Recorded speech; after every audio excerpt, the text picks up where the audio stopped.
Tuesday morning, 7:15. Brian Taylor stood on the porch next door, same as every morning for the past 18 months.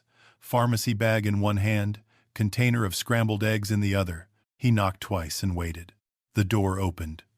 But it wasn't Frank. A woman in a gray blazer stood in the doorway, hair pulled back, coffee in hand. She smiled the way people smile at strangers. "Can I help you?" Brian's chest locked. He knew that face. He'd seen it once, printed on a company letterhead, right above the words, "Termination approved." The boss who fired him answered the door.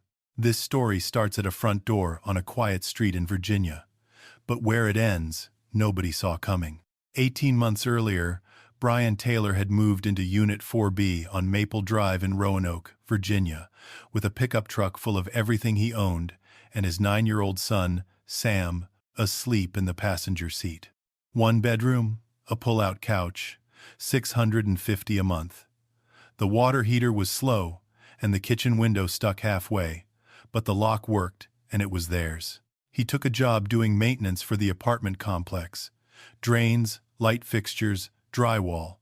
The work kept his hands full and his head quiet, and that was enough. Before Maple Drive, Brian had been something else entirely. But that was a door he'd closed, and nobody on this street had a reason to open it. His first morning on Maple Drive, he noticed the old man next door dragging a trash can to the curb. 74 years old. Bad hip. The kind of stubborn that only comes from 32 years of teaching high school. His name was Frank Kelly, and by the time Brian crossed the yard and took the handle, Frank had already wrenched his shoulder trying to prove he didn't need help. "You didn't have to do that," Frank said. "It's on the way," Brian said. It wasn't on the way. It was the opposite direction. But Frank didn't argue, and the next morning Brian did it again. Then again. Then it wasn't just the trash can. It was the pharmacy runs when Frank's hip flared up too bad to drive. The leaky faucet in the kitchen. The porch light that shorted out every time it rained. Brian never charged him. Frank never asked him to stop. That was the arrangement, and it held. Sam drifted into Frank's orbit the way quiet children drift toward patient old men. After school, he'd wander across the yard and sit cross-legged on Frank's living room carpet with a library book, while Brian worked on whatever needed fixing in the back of the house. Frank taught Sam chess on a wooden board with 2 missing pawns. They used bottle caps as replacements. Frank called him Kid. Sam called Frank Grandpa Frank. Nobody corrected either of them. 18 months of mornings. Brian at Frank's door at 7:15, not 7:14, not 7:16. Pharmacy bag, breakfast. Sometimes just a knock to make sure the old man was upright. Frank would open the door, grunt something about the weather, and wave him inside. They'd sit at the kitchen table for 10 minutes. Frank with his Earl Grey, no sugar.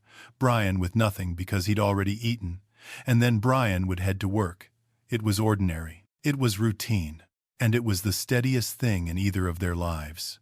Then Laura came. Frank's hip replacement had been 9 months ago. He recovered slowly, mostly because Brian made sure he did. Laura had been calling from Richmond every few days, getting one-word answers. But something in Frank's voice on the last call worried her enough to show up on Sunday with a suitcase and a laptop bag. Frank told her she was overreacting. She told him to sit down. That was the Sunday before the Tuesday that changed everything. Brian stood on Frank's porch, pharmacy bag in hand, staring at the woman who had signed away his career 2.5 years ago. Laura Kelly, Vice President of Operations at Summit Freight. She had processed 43 terminations during that restructuring cycle. Names typed on paper, not faces standing in doorways. Brian had been file number 27. She didn't recognize him. "Are you a friend of my father's?" she asked. Brian kept his voice level. "I'm the neighbor. His morning prescription. 8 a.m. dose." Laura took the bag, glanced inside, looked up. "That's very kind of you." He nodded, turned, walked back across the yard. That night, he sat on the back steps of his apartment with a beer he never opened, staring at the light in Frank's kitchen window. A shadow passed behind the curtain. Laura, moving through her father's house the way people do when they're trying to figure out where they fit. The screen door creaked. Sam stood behind him in pajamas. "Dad, you okay?" "Yeah, buddy. Just thinking." Sam sat down next to him, didn't say anything else. They watched the light in Frank's window until it went out. The following Saturday, a maroon sedan pulled into Frank's driveway. Tom Braddock stepped out, 62 years old, retired, carrying a pecan pie from the bakery on Campbell Avenue. He and Frank had been friends for years, going back to when Tom worked in human resources at Summit Freet, and Frank still volunteered at the Roanoke School Board. Brian was in Frank's side yard replacing the latch on the garden gate when Tom walked through the front door. He heard Frank's voice, another man's laugh, the clink of coffee mugs. Then Tom came into the kitchen for water, looked through the window over the sink, and went still. He recognized Brian Taylor immediately. 2.5 years ago, Brian's termination file had crossed Tom's desk, Senior Director of Operations, the man who had rebuilt Summit Freet's entire routing system from the ground up, saving the company close to $5 million a year. The file had smelled wrong from page 1. The audit numbers were inconsistent. The timestamps on the expense reports didn't align with the project codes they were assigned to. But Greg Harmon, Summit's CFO, had pushed the package through with board-level urgency, and by the time Tom raised his concerns with legal, Brian was already cleaning out his desk. 2 weeks later, Tom was offered early retirement with full pension and a non-disclosure agreement stapled to the last page. He signed it because he was 60 and his wife needed the insurance. And sometimes that's how good people end up carrying things they never should have picked up. Tom set his glass down and walked outside. Brian looked up from the gate hinge. He straightened slowly, wiped his hands on his jeans. "Tom, I didn't know you were here. 2 years now." Tom glanced back at the house, then lowered his voice. "What happened to you was wrong. I processed your file. The numbers Harmon put together didn't add up. I tried to flag it, but he moved faster than I could." He paused. "You designed that whole routing system, Brian, the whole thing, and they walked you out like you'd stolen something." Brian didn't raise his voice, didn't change expression. "I'm not here for that, Tom. Frank needed somebody." Tom stared at him, the gate latch, the worn jeans, the screwdriver in his back pocket. This wasn't a man building a case. This was a man who'd built a life. "Does he know?" Tom asked. "Any of it?" "No, and he doesn't need to." Tom nodded and went back inside. From the kitchen window, Laura watched the two men talk. She couldn't hear them, but she could read the weight of it, the way their shoulders squared, the way Tom kept glancing back at the house. She recognized Tom Braddock from Summit. He'd been in HR when she was promoted. But what was he doing here, in her father's side yard, speaking quietly with the man who fixed her father's gate? She set down her coffee. Didn't ask. Not yet. Tom left an hour later.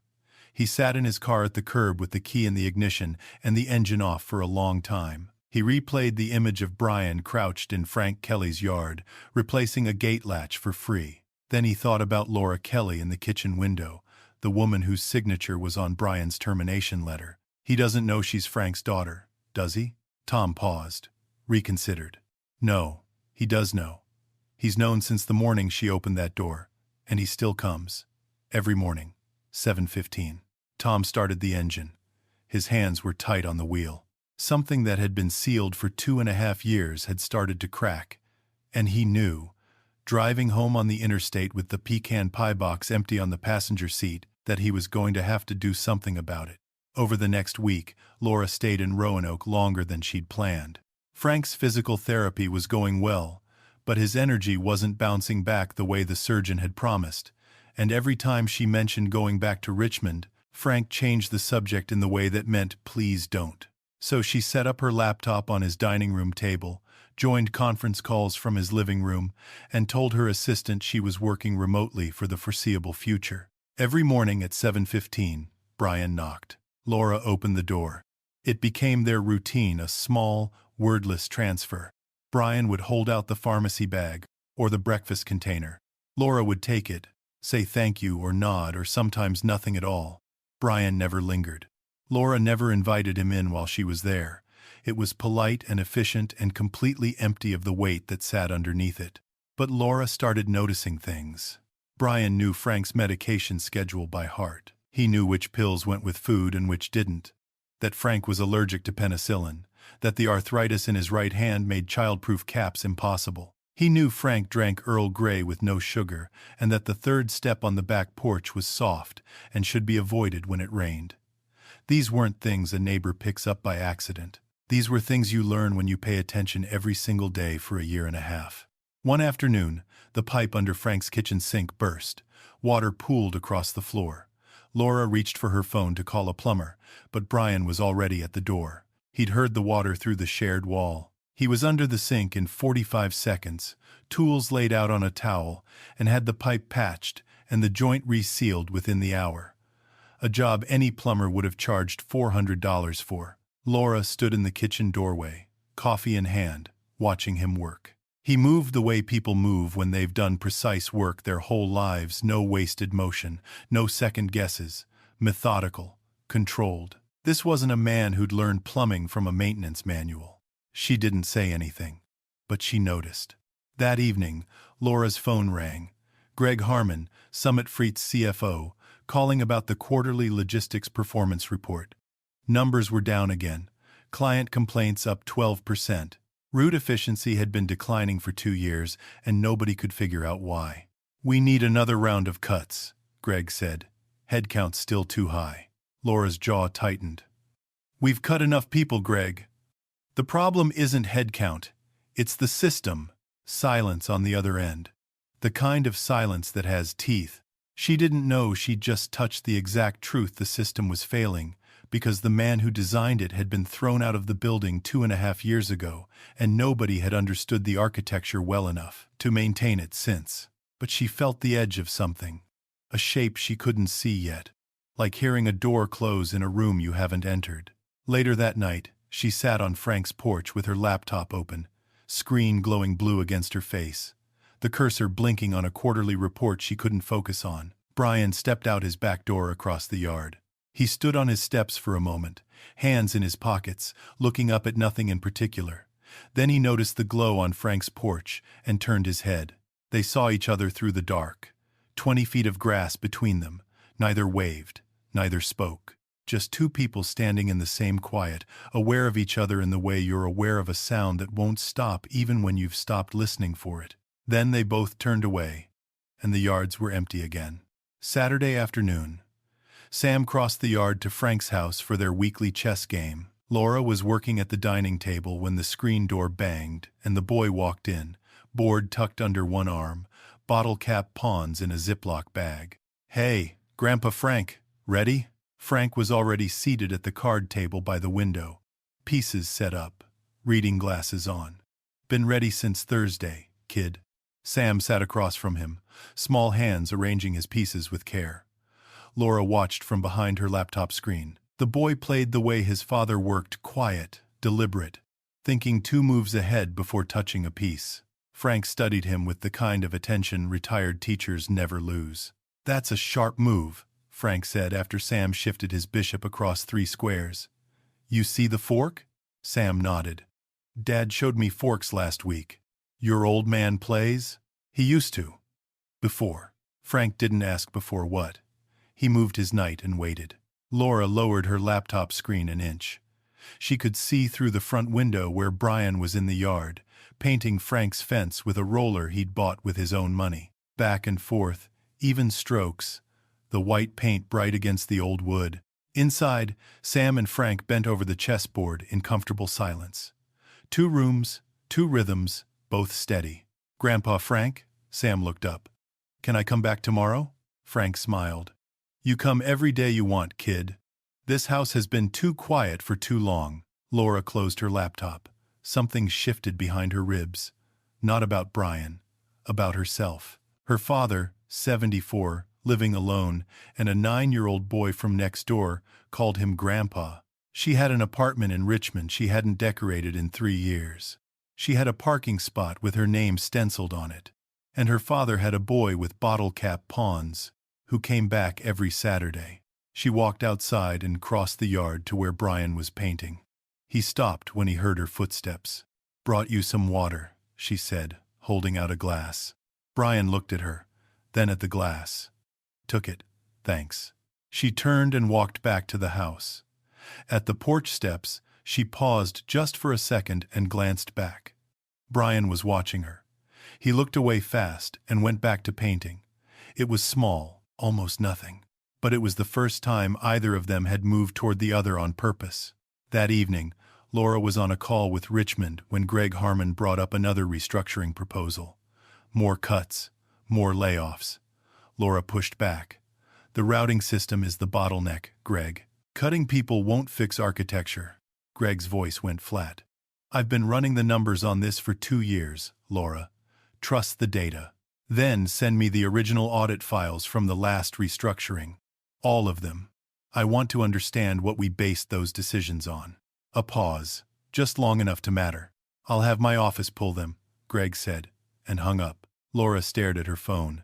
Something about his tone, the fraction of a second before he answered, sat wrong in her chest like a stone she couldn't swallow. Wednesday evening. A storm blew through Roanoke hard enough to rattle windows and send trash cans rolling down Maple Drive. At 9:40, the power in Frank's house went dead. Old wiring. Laura found the breaker panel in the basement, opened the metal door, and stared at a tangle of fuses and switches she didn't understand. She flipped 3 breakers. Nothing happened. Frank sat in the living room with a candle, calm as a man who'd lived through worse. Laura pulled on a rain jacket and crossed the yard. Brian opened his door before she knocked. He'd seen her porch light go dark. "The power's out at Dad's," she said, rain dripping off her hood. "I can't figure out the panel."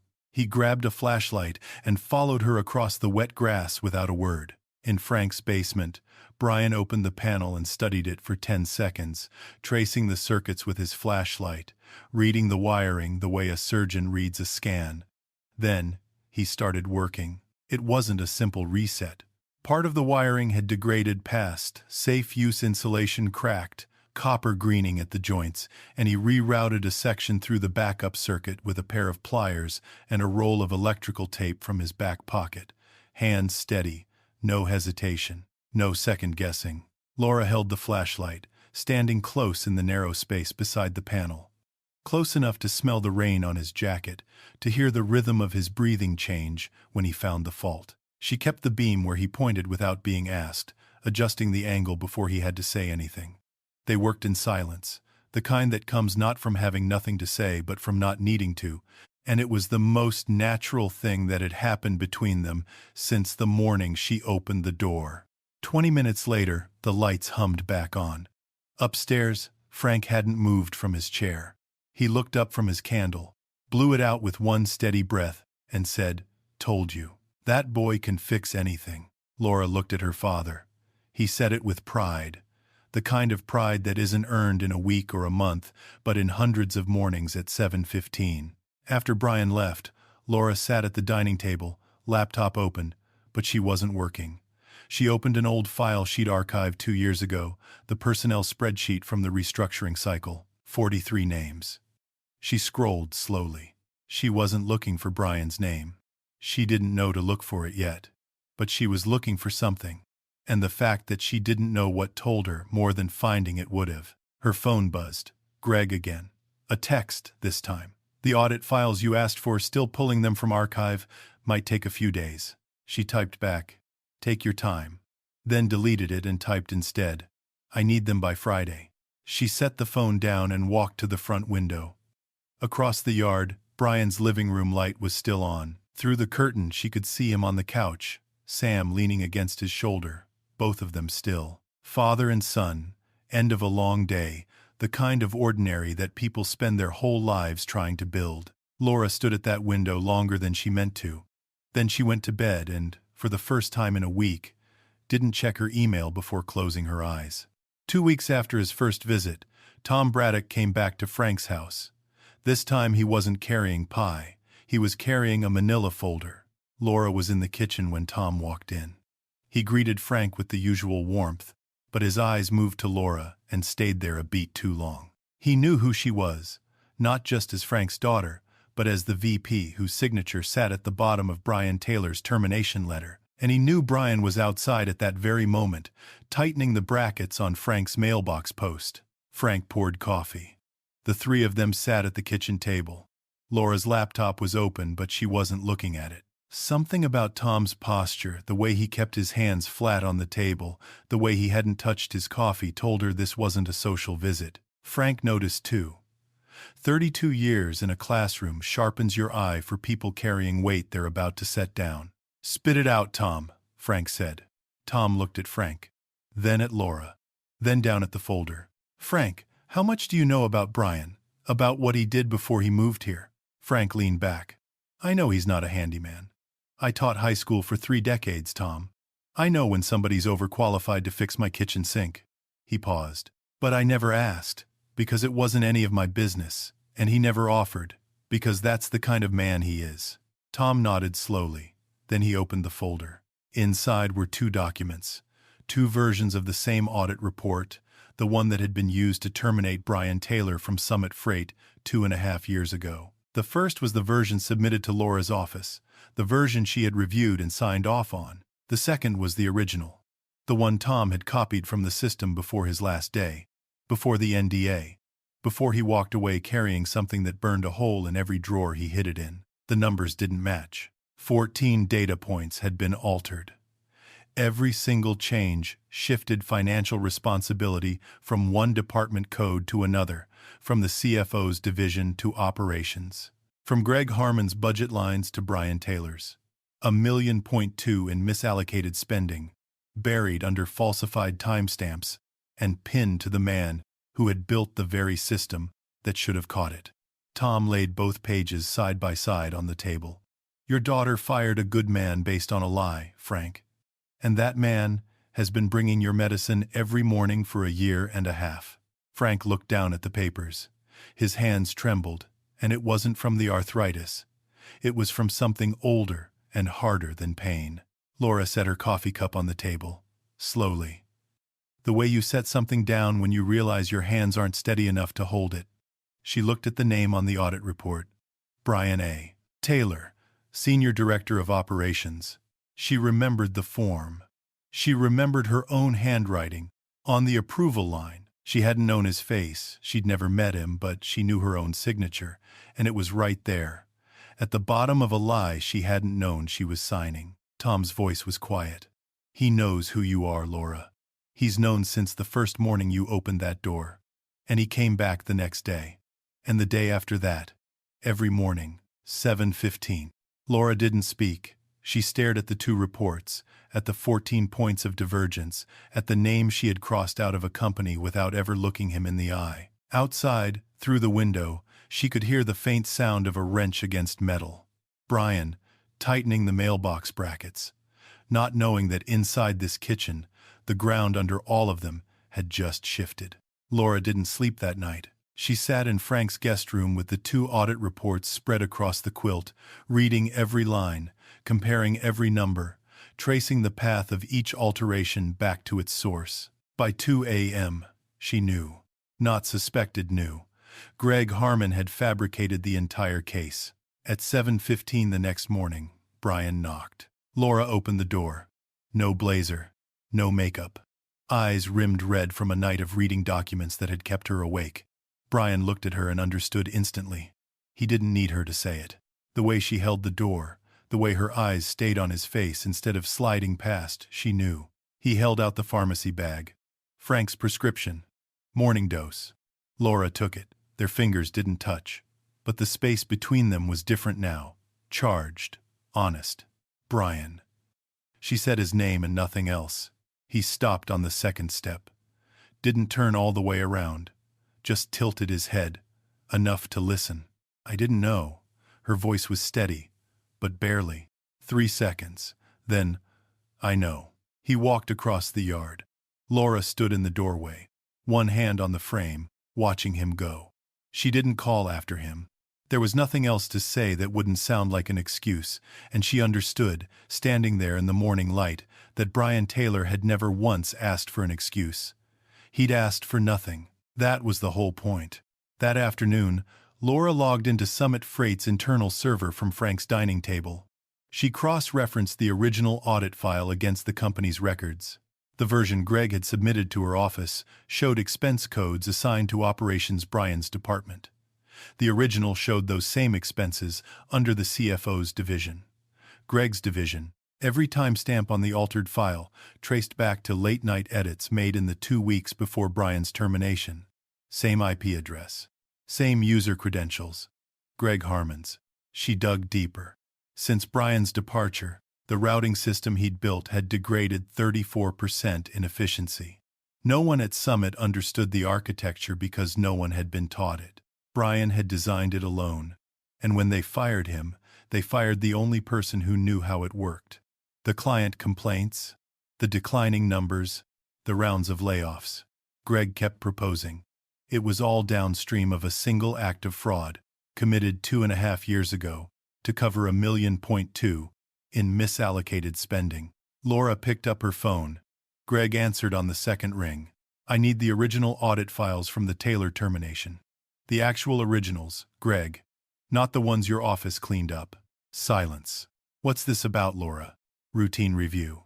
But her voice wasn't routine, and they both knew it. She hung up, sat back in her chair. Outside, she could hear Frank's voice through the screen door, and Brian's, quieter. She walked to the doorway and listened. Frank was in his chair on the back porch. Brian sat on the steps, a glass of iced tea sweating on the wood beside him. I know more than you think, son, Frank said. I know you don't owe me a thing, not one morning of it, but I'm glad you showed up anyway. Brian looked at the old man, the man who'd become more of a father to him in 18 months than anyone had been in years. You never asked. Because it didn't matter, Frank said. Who you were before you got here doesn't change who you are now. Laura stood behind the screen door, back against the wall, eyes closed. She didn't step outside. She just stood there, breathing, letting the weight of what she'd done and what Brian hadn't done press against her chest until it was all she could feel. Laura drove to Richmond on Monday morning, not for a conference call, not for a meeting. She went to pull every file from the server room that Greg Harmon had touched in the 6 months surrounding Brian's termination. It took her 2 days. She worked from a conference room on the 14th floor with the door locked, cross-referencing edit logs, timestamps, and authorization codes. The picture that assembled itself across her laptop screen was clean and ugly at the same time. Greg had altered the audit in 14 places.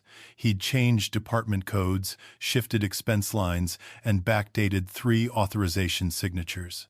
The original data preserved on a backup server that, in an irony so precise it almost hurt, Brian himself had designed during his 2nd year at Summit, showed every penny of the misallocated spending sitting exactly where it belonged. Under the CFO. Laura brought the full file to Summit's legal counsel on Wednesday afternoon. The attorney read it twice, then closed the folder and looked at her with the expression of a man who had just realized the building he was standing in had a crack in the foundation. This isn't just wrongful termination, he said. This is fraud. While Laura was in Richmond, life on Maple Drive continued. 7:15. Brian knocked. Frank opened the door. They sat at the kitchen table. Earl Grey, no sugar. 10 minutes. Then Brian went to work. Saturday, Sam came over with the chessboard. Frank taught him the en passant rule. And Sam's face lit up with the quiet delight of a boy who has just discovered that the world has more tricks in it than he thought. That's not fair, Sam said, grinning. The pawn just slides past. Fair's got nothing to do with it, Frank said. It's in the rules. You just didn't know the rule yet. He set the captured piece aside and looked at Sam across the board. Now you do. Sam reset the board and they played again. Frank watched the boy think, chin in hand, eyes tracing lines across the squares. He said it so quietly that Sam didn't hear. You two are gonna be just fine. That evening, Laura called Brian's phone. It was the first time she'd ever called him directly. She didn't mention Summit, didn't mention the files, didn't say anything that would cross the line between what they both knew and what neither of them could say yet. Is Dad eating okay? She asked. 3 meals. All on time. Silence. Not uncomfortable, just full. Thank you, Laura said. You don't have to say that. I know. That's why I'm saying it. The call lasted 47 seconds. Laura hung up and sat in her car in the Summit parking garage for a long time, the phone dark in her lap. Then she started the engine and drove south. She arrived at Maple Drive at 1 in the morning. The street was silent. Frank's house was dark. Brian's house was dark. She parked at the curb and sat behind the wheel, looking at the two houses side by side, her father's and Brian's, with the USB drive in her hand that held everything she needed to undo what had been done. She knew that tomorrow would change things. But tonight, she just sat there, in the space between knowing and acting, and let the quiet hold. Monday morning, Laura walked into Summit Freight's boardroom in Richmond at 9 a.m. and called an emergency session. 8 board members. Greg Harmon in his usual seat at the far end of the table, coffee untouched, expression neutral. Laura stood at the head of the table. She didn't sit down. 2.5 years ago, this company terminated Brian Taylor, Senior Director of Operations, based on an internal audit that identified irregularities in his department's expense reporting. She paused. That audit was falsified.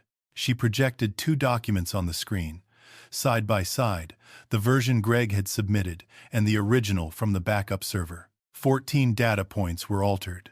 Every change moved financial liability from the CFO's department code to operations. The $1.2 million in misallocated spending was never Brian Taylor's. It was in the CFO's budget lines the entire time. Greg leaned forward. That's a serious accusation, Laura. Those files could have been corrupted in backup. You're basing this on a system archive that's 2 years old. Laura clicked to the next slide. Edit logs, timestamps, user credentials. Every alteration traced to sessions logged between 11 p.m. and 2 a.m. in the week before the audit was submitted. Every session from the same IP. Every session under Greg Harmon's login. The backup system wasn't corrupted, Laura said. It was designed by Brian Taylor. It creates automatic snapshots that can't be edited after the fact. That's the system you're still running today. Or trying to performance has dropped 34% since the man who built it was walked out the door. The room was very quiet. 7 men and women looked at the numbers, then at Greg, then at each other. Nobody spoke for a long time. The vote was 7-1. Greg Harmon was terminated effective immediately, escorted from the building by security before the coffee in his cup had gone cold. The matter was referred to outside counsel for criminal investigation. 2 board members stayed behind to discuss the scope of the fraud. The rest filed out in silence, the kind that follows the discovery that the floor you've been standing on had a hole in it the whole time. Laura stayed. She sat alone at the head of the table and signed a reinstatement offer for Brian Taylor, full back pay, full restoration of title, effective immediately. The same hand, the same signature, the same line. But this time the word above it read, reinstated, not terminated. She looked at his name on the page, Brian A. Taylor, and this time she knew exactly who he was. Not a file number, not a line item. A man who fixed gates and made breakfast and never missed a morning. She drove back to Roanoke that afternoon, didn't call ahead. The interstate was mostly empty heading south, and she kept the window cracked the whole way, letting the October air fill the car because the silence inside it was too heavy without it. She pulled up to Maple Drive in the late daylight and walked across the yard to Brian's door. Sam opened it. He looked up at her with his father's calm eyes. "Hi, Miss Laura." "Hi, Sam. Is your dad home?" Brian came from the kitchen, drying his hands on a dish towel. He saw Laura standing in his doorway, the same doorway where, 5 weeks ago, he had stood at hers. The symmetry wasn't lost on either of them.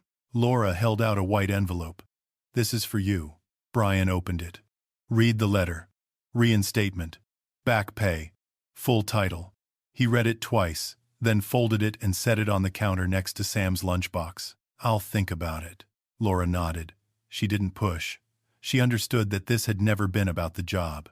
3 weeks later, the leaves on Maple Drive had started to turn. Brian didn't take the reinstatement. He turned down the corner office and the title and the salary that came with it. Instead, he accepted a consulting contract part-time, remote, rebuilding the routing system from the same kitchen table where he packed Sam's lunch every morning. He chose the life he'd built, not the one he'd lost, and for the first time in 2.5 years, that felt less like settling and more like deciding. Laura moved back to Roanoke. Not because of Brian, because of Frank. She rented a small studio apartment 3 blocks from Maple Drive, kept her title at Summit but shifted to remote work, and started showing up at her father's house on weekday mornings with coffee and the newspaper. "My father needs me," she told her colleagues in Richmond. And that was true. But it wasn't the whole truth, and she knew it. Tuesday morning, 7:15. Brian knocked on Frank's door with the pharmacy bag in one hand and the breakfast container in the other, same as always. Frank opened it. But he wasn't alone. Laura stood behind him, already dressed, holding a pharmacy bag of her own. Brian looked at her. Then at the bag. Same medication, same dosage. They'd both gone to the pharmacy that morning without telling each other. Laura's mouth twitched. Not quite a smile, but close. Brian's followed the first real one the story had seen. Frank looked back and forth between them. "Well, now I've got 2 of everything." He stepped aside. "Come in, both of you." That afternoon, the 4 of them were in Frank's backyard. Sam and Frank at the card table, chessboard between them, bottle cap pawns lined up. Frank was teaching Sam a new opening. Sam studied the board with his chin in both hands, then made his move and looked up at Frank with a question in his eyes. Frank nodded. "Good. You're learning." Laura sat on the porch steps. Laptop closed, phone in her pocket, nowhere to be. Brian sat beside her. Not close, but not far. 2 mugs of tea on the wood between them, steam rising in the October air. They watched Frank and Sam play in silence. The sound of the boys' bottle caps clicking on the board. Frank's low voice explaining why the night moves the way it does. The maple tree in the corner of the yard dropping 1 leaf at a time. Slow, patient, in no hurry at all. Laura turned her head toward Brian. He was watching Sam. She said, quietly, 7:15. He looked at her. "Every morning," she said. 7:15. Not 7:14. Not 7:16.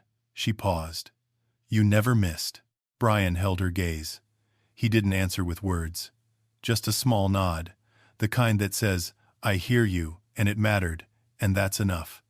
All in the slight tilt of a head. Then he turned back to watch Sam move his bishop across the board. The afternoon stretched. The shadows got long. Frank said something that made Sam laugh, and the sound carried across the yard like a bell in a quiet church. And for a moment, all 4 of them were inside that sound. Together, the old man and the boy and the 2 people on the porch steps who had found each other in the last place either of them had thought to look. Some doors open because you knock. But some doors open because you never stopped, and the person on the other side finally understood why.